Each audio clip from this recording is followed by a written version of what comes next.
Bonjour à tous, aujourd'hui je vous retrouve pour une petite vidéo sur le véganisme.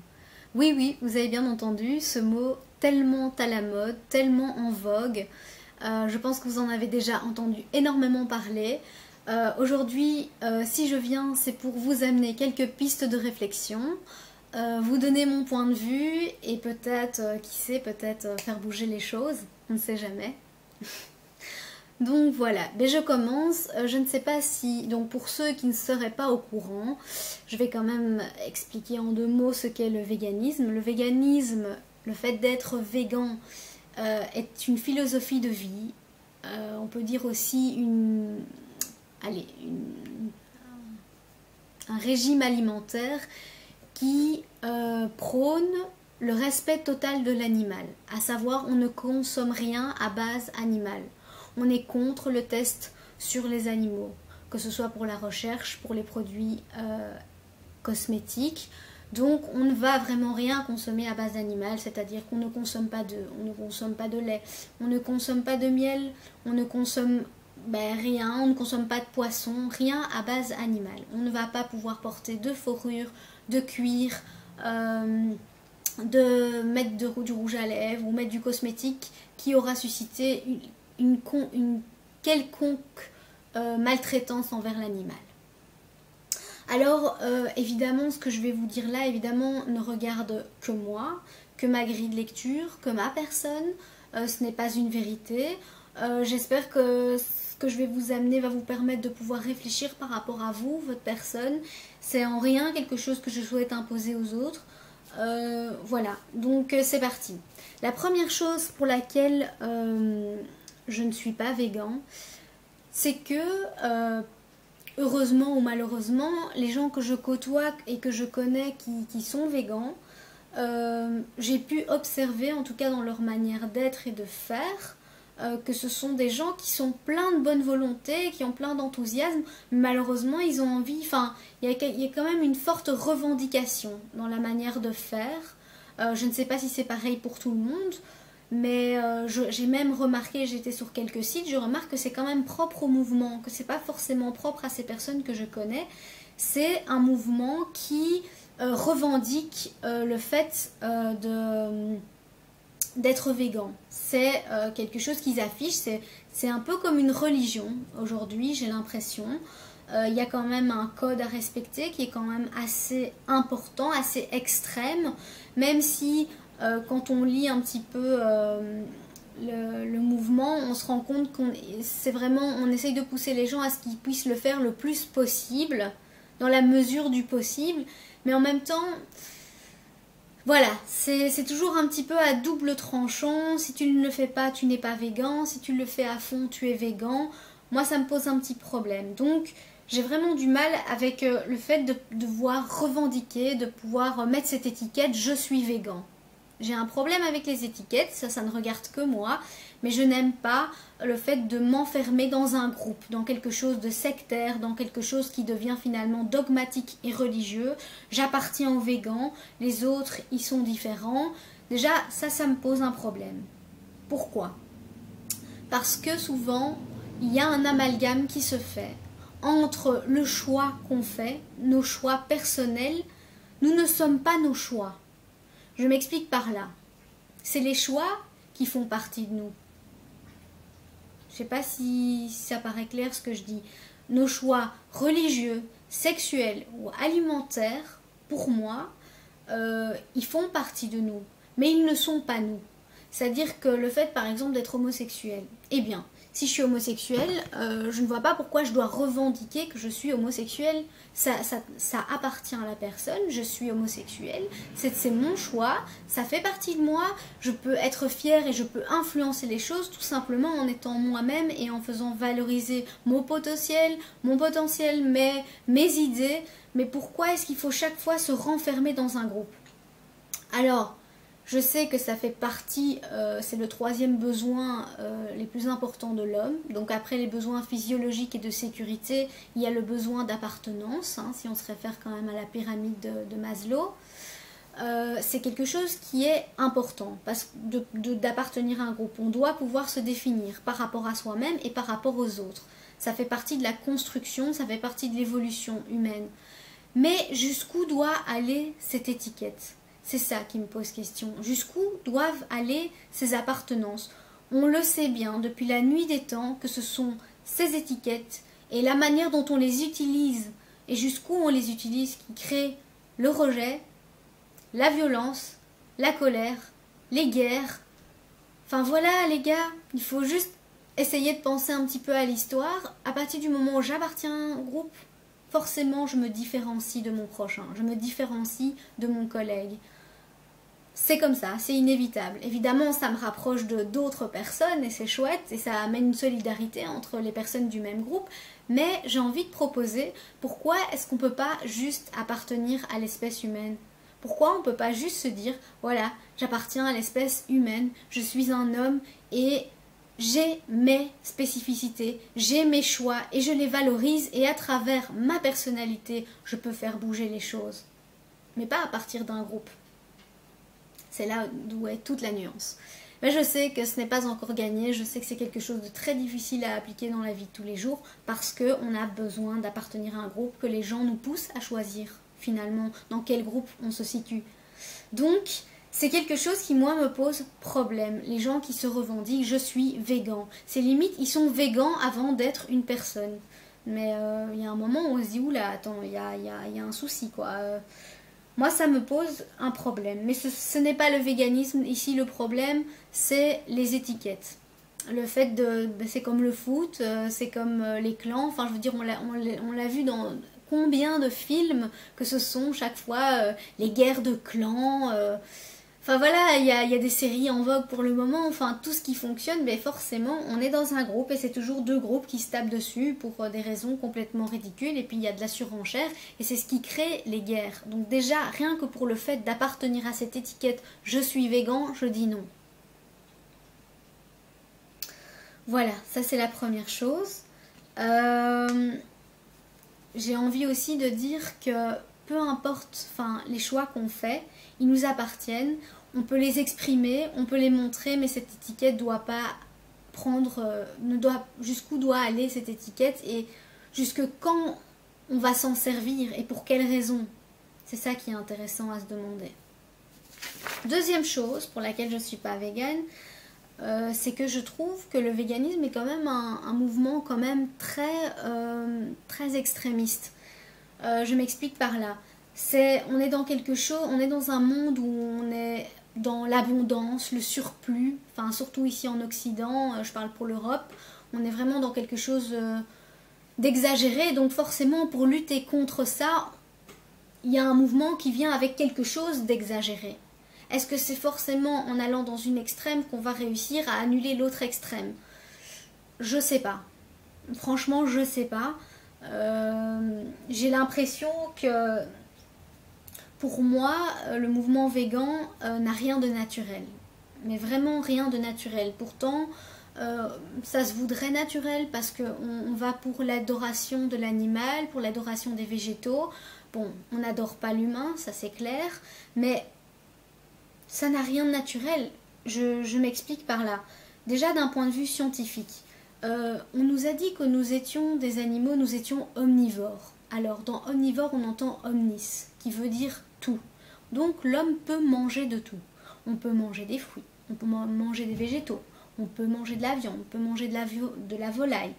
Je veux pas je veux pas commencer à aller trop loin dans mon raisonnement, mais à la base, nous étions quand même des chasseurs-cueilleurs. Nous utilisions les animaux à des fins pour se nourrir, pour continuer à évoluer. Ils nous ont permis c'est cette symbiose avec la nature, mais dans tous les sens du terme, qui nous ont permis d'évoluer aujourd'hui. Et c'est cet équilibre, c'est cette chaîne alimentaire que l'on a appris d'ailleurs au cours de sciences, qui nous permet aujourd'hui encore de vivre. Je veux dire, le plus gros prédateur va manger le plus petit, qui va manger les végétaux, puis ainsi de suite. Il va y avoir le cycle, je veux dire le cycle de la vie, tout simplement. Quand nous, on va mourir, on va redevenir poussière, on va revenir à la terre, on va nourrir la terre. De là va naître des végétaux, qui vont permettre aux animaux et aux humains de pouvoir respirer grâce à la photosynthèse. Je veux dire, on fait partie d'un biotope, d'un milieu de vie, et je ne sais pas si le fait de devenir extrémiste dans le fait de ne plus consommer du tout d'animal, donc en ne les tuant plus, ben je me pose la question, que deviendra la Terre? Que deviendra la Terre si tout d'un coup le maillon, si tout d'un coup on arrête finalement cette chaîne en arrêtant de manger des animaux? Qu'est-ce qui va se passer? Peut-être qu'on aura de plus en plus d'animaux sur Terre, peut-être que finalement la nature reprendra le dessus. Est-ce que voilà, peut-être que ça amènera aussi, peut-être, je ne sais pas, je trouve juste ça quelque chose de pas du tout naturel, d'arrêter une chaîne, quelque chose, je veux dire, comment dire, un écosystème qui a toujours existé et qui nous a toujours permis de subsister quelque part. Donc ça, c'est quelque chose qui me pose question. Autre chose, j'ai aussi envie de dire que dans des conditions de survie, quand on est dans des conditions de survie, j'ai envie de vous inviter à penser au film The Revenant de Leonardo DiCaprio, si vous l'avez vu, ou tout simplement Moby Dick, je ne sais pas si vous l'avez vu aussi. Quand on est dans cet état de survie, ben, on va prendre ce qui est à notre disposition.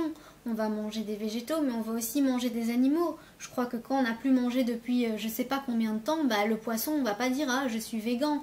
On va le manger, le poisson, et pas qu'un peu. Et quand il n'y a plus de végétaux, qu'il n'y a plus d'animaux, ben, il y a des gens qui se sont déjà retrouvés, notamment le fait divers donc de cet avion qui s'est écrasé dans les Andes. Et ben, les gens ont fini par avoir des actes de cannibalisme. Donc, c'est-à-dire qu'à partir du moment où il n'y a plus rien, ben, on va se manger les uns les autres. Pourtant, on est bien de la chair, on est bien de quelque chose de... Enfin voilà, on est de la viande, c'est le cas de le dire. Donc, j'ai envie quand même de remettre les choses dans son contexte. Est-ce que on n'est pas en train de partir dans quelque chose qui n'a rien à voir avec la nature? La nature, dans la nature, il y a de tout. Il suffit de regarder les vagues, il suffit de regarder les animaux. C'est ça, c'est le cycle de la vie. C'est mourir, c'est tuer l'autre aussi. Ça fait partie de la vie. Je veux dire, c'est pas quelque chose de non plus d'abominable. Bien que ce qui se passe au niveau des batteries d'élevage et tout ça est abominable, et ça on ne reviendra pas là-dessus parce que c'est un fait qui paraît clair pour tout le monde. Donc voilà, j'ai juste envie de vous amener à penser, tiens, est-ce que pour vous le fait de ne pas manger du tout d'animal, est-ce que pour vous ça vous paraît naturel? Quand on regarde ne fût-ce que comment les animaux vivent entre eux, quand on regarde aussi la faune et la flore, je vous invite à regarder des documentaires, je vous invite simplement à regarder ça. Et ça, c'est le point de vue scientifique. Maintenant, moi j'ai un point de vue aussi un peu plus spirituel. Et d'un point de vue plus spirituel, j'ai envie de dire qu'on fait partie d'un tout. Pour moi, on fait partie de l'univers, on est là et on n'est pas là pour rien. Donc l'homme a une mission de vie. Enfin, chacun a peut-être sa mission de vie, mais on n'est pas là pour rien. Les animaux ne sont pas là pour rien non plus. Et les végétaux non plus. Donc pour moi, il y a quand même lieu de se poser la question, pourquoi est-ce que nous sommes là? Nous sommes ensemble. Donc nous devons vivre ensemble. Et je ne pense pas qu'un doit être plus au-dessus de l'autre. Je pense que l'homme est doté d'une conscience très importante. On sait aujourd'hui que de plus en plus les animaux ont une conscience, ont une souffrance. Jusqu'où est-ce que cette conscience va? On ne le sait pas encore. Mais j'ai envie de dire, comme le dit Thierry Casanova dans sa vidéo, nous devons, en tant qu'êtres humains, mettre notre savoir et notre conscience au service de cet écosystème, au service des animaux, au service de la nature, afin de travailler ensemble, mais à continuer cette chaîne. Ça ne veut pas dire qu'il faut tout d'un coup arrêter cette chaîne alimentaire, c'est simplement qu'il faut la traiter avec respect et avec justesse. Voilà, ça c'est déjà le deuxième argument. Pour moi, être extrémiste, rien d'animaux, rien manger à base animale, rien utiliser de l'animal, j'ai envie de dire c'est quand même quelque chose d'ethnocentrique. Quand on se décentre un petit peu, qu'on va dans certaines tribus, qu'on irait en Amazonie ou dans certaines tribus d'Afrique, je veux dire on tue les animaux, mais on les remercie. Il y a un rituel, il y a une cérémonie, on remercie l'animal. C'est limite si c'est pas la force de l'animal qui vient en nous. Je veux dire, on se fait des toisons, on se fait des... allez, comment dire, on porte des manteaux de fourrure en hommage à l'animal parce qu'il nous permet de vivre. Il y a un respect de ces animaux aussi. C'est pas seulement tuer parce qu'on a soif de vengeance, on a soif, non, c'est aussi parce qu'on doit vivre, mais c'est aussi, c'est pas parce qu'on tue qu'il n'y a pas de respect. Et ça, je pense que c'est quand même quelque chose qu'il faut penser. C'est vraiment une vision purement ethnocentrique, c'est vraiment quelque chose d'occidental, parce qu'il suffit de se décentrer, il suffit de voyager.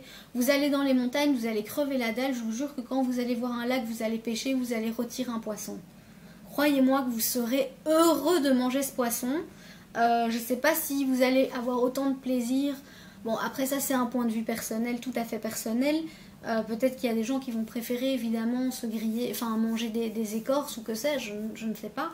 Mais voilà, c'est juste, pensez-y. Est-ce que pour vous, c'est inhumain de manger un animal ? Mais effectivement, c'est animal de se manger entre animaux, donc entre espèces, c'est quelque chose de tout à fait naturel pour moi. Troisième chose que j'ai envie de dire et pour laquelle je ne suis pas végan, c'est que le véganisme nous plonge implicitement, inconsciemment, dans un monde totalement manichéen. À savoir, il y a les bons et il y a les mauvais. Donc, enfin oui, c'est vraiment ça. Il y a les bons et il y a les mauvais. À savoir les bons, les animaux, les végétaux et les hommes végétariens. Il y a les mauvais, à savoir ceux qui maltraitent les animaux, et les carnivores, les omnivores. Et entre les deux, on a peut-être les flexitariens. Je ne sais pas. Peut-être qu'ils sont dans les bons. Mais ça, je ne sais pas. Ça crée inévitablement, dans la façon dont on utilise le véganisme, évidemment, chaque personne est différente, mais ça crée inévitablement des gens qui vont utiliser ça dans les extrêmes, qui vont juger les autres. Ah, vous mangez de la viande, vous êtes des salopards, vous êtes pour le fait qu'on tue les animaux. Mais moi je vais vous dire, je mange un tout petit peu de viande, je mange de temps en temps de la viande, ça me fait énormément de bien, j'adore ça. Je ne suis pas pour la maltraitance animale, je ne mange pas blindé de viande. Voilà, il faut relativiser, ça me pose un problème, ce monde manichéen. Et aussi, j'ai l'impression que le véganisme se trompe de cible. C'est qui est-ce qu'on cible ? Est-ce qu'on dénigre l'homme? Parce que moi j'ai l'impression que quand je suis le raisonnement de Thierry Casanova, qui n'a pas tout à fait tort, c'est quand même un mouvement qui tend à dénigrer l'homme. C'est-à-dire qu'on se focalise sur le négatif. On est contre. Au lieu de proposer quelque chose de positif, de proposer des alternatives, de montrer un mode de vie où on travaille avec les animaux, où on valorise l'animal, où on ne mange pas les animaux et proposer une alternative, non, on fait juste pointer du doigt. Vous faites ça, c'est mal.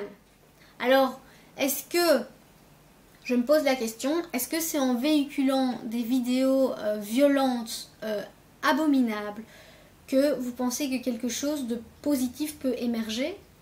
Parce que sincèrement, quand je vois ce qui est transmis via Facebook, via Instagram, tous ces trucs-là, ben, je vois que ce sont des vidéos très très violentes. Pour moi, de la violence peut naître que la violence. J'ai envie de dire, le véganisme, c'est un mauvais prof. Je m'explique par là. Un mauvais prof, c'est le prof qui va pointer du doigt ce qui ne va pas, au lieu de valoriser le positif. Ou alors faire des critiques constructives. Voilà, moi j'ai pas l'impression qu'ici on propose vraiment une manière de faire, quelque chose d'alternatif, de quelque chose de positif. Comment est-ce qu'on peut faire sans manger les animaux? Comment est-ce qu'on peut évoluer? Enfin, je vois pas vraiment, c'est plutôt une critique. C'est vraiment, on est contre, et ça s'arrête là. Et le problème, c'est que ça résume toute la souffrance des vivants, toute la souffrance à la seule et unique souffrance de l'animal. Or, les 3/4 du monde souffrent. Les animaux souffrent, les humains souffrent, les végétaux souffrent. Tout le monde souffre. Et donc, c'est un petit peu réducteur. Oui, je trouve ça un petit peu réducteur. de nouveau, donc comme je le disais, c'est un mauvais prof. On ne nous propose pas d'alternatives positives, c'est-à-dire que même avec les animaux, quand on éduque les animaux, on le sait bien, il vaut mieux valoriser un comportement positif plutôt que d'insister sur un